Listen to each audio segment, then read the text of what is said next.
Hello, and welcome to the fourth episode of the Holistic Dog Training Podcast. Today, we look why traditional dog training often causes more problems than it solves.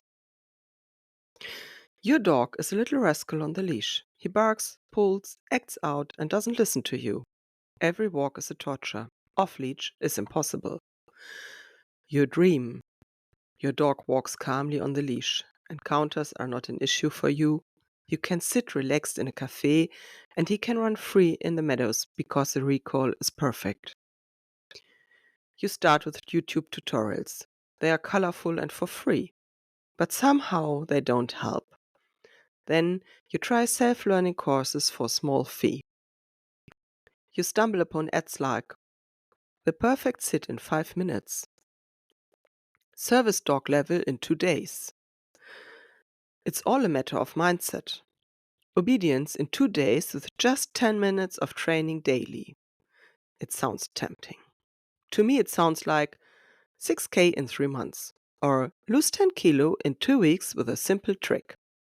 Also, we know it's practically impossible.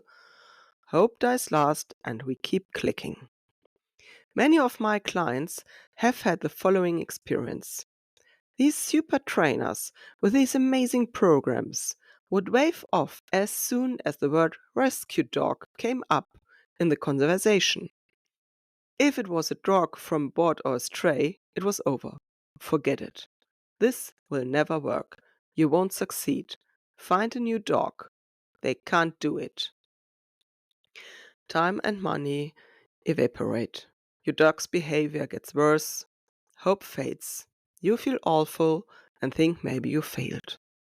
Trust me, you haven't.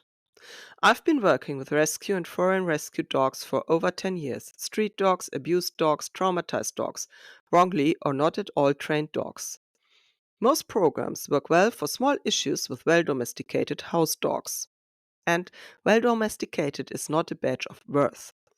Unfortunately, many trainers still don't have enough experience or knowledge to work with other dogs, or they simply don't want to. Because these dogs usually need more time, patience, and a completely different training approach. I'm often asked the following question. My dog always runs away. It takes half the neighborhood to catch him. Dogs from good homes, no trauma or drama at all. When I asked what they do with their dogs, I hear ball games and our routine walks. The problem here is simple. The dog is bored. Running away and playing catch with the whole neighborhood is an absolute highlight. It releases so many endorphins, no old ball or dog treat can compete. The recipe here is adventure sports with the dog. Fun and exercise together. Then the dog is happy, tired, and the bond gets stronger. In the end, I will explain how I get a dog back who has run away. This topic is a civilization problem for me. There is no trauma or drama, just a relationship that needs a bit fresh air. These dogs might still be impressed by self learning courses or YouTube tutorials. The problem with many training approaches is the expectations. The dog should function, fulfill our needs. He shouldn't stand out negatively. Conclusion: a functioning machine that places no demands on us. But through host functionality, we can still shine. We are such geniuses, and our dog listens perfectly. Often, these animals have shut down because no one listens to them. They are already dead inside. They are controlled by learned helplessness and dependence. Something a famous trainer once said exactly like this on a TV show. We want it this way to maintain control. Then come depression, cancer, stomach ulcers. We copy our civilization diseases onto our animals. But not only if you have decided on a dog from foreign rescue, it often looks very different. These are deep seated fears, traumas, losses, uncertainty. First, the relationship must be strong, the trust rebuilt. There needs to be a strong foundation from which everything else can be built. These dogs are not impressed by leash jerks, quick direction changes, or outdated dominance theories. A small example. Your dog is stressed by leash encounters. You should have him sit and try to feed him with treats. This is completely against a dog's natural behavior. Okay, of course, naturally he wouldn't walk on a leash either. And that's where the problem starts. Your dog knows he's stuck. If he's unsure or thinks he needs to protect himself and you, stress is pre-programmed. Always ask yourself, how would I feel in this situation? A dog would await an unpleasant situation. Would you stand with your back against the wall and eat a Snickers if a few shady characters approached you? Many of these dogs have been abused, have experienced mortal fear and serve loss.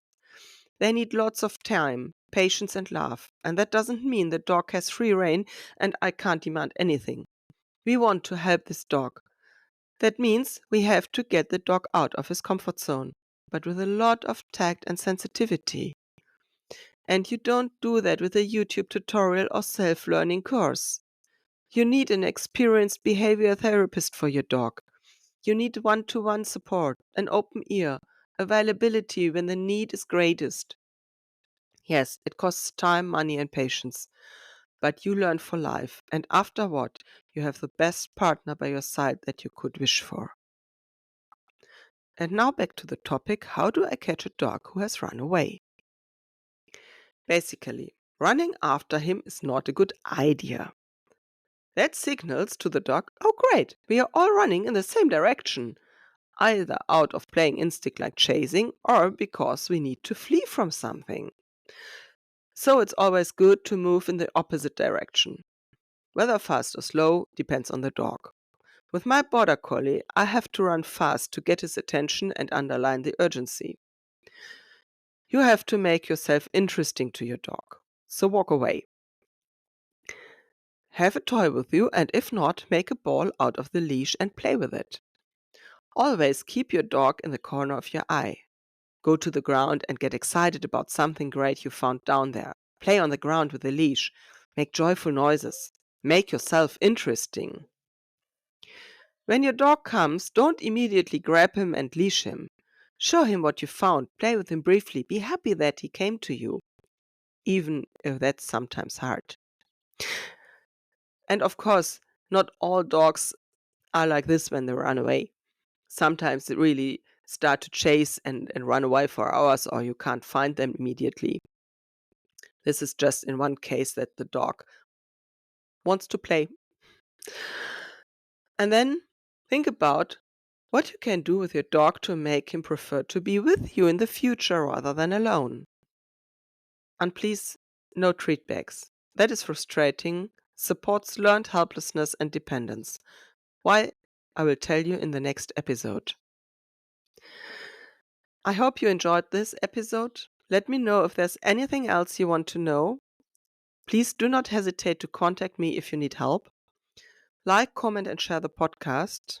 And thank you for listening. Bye.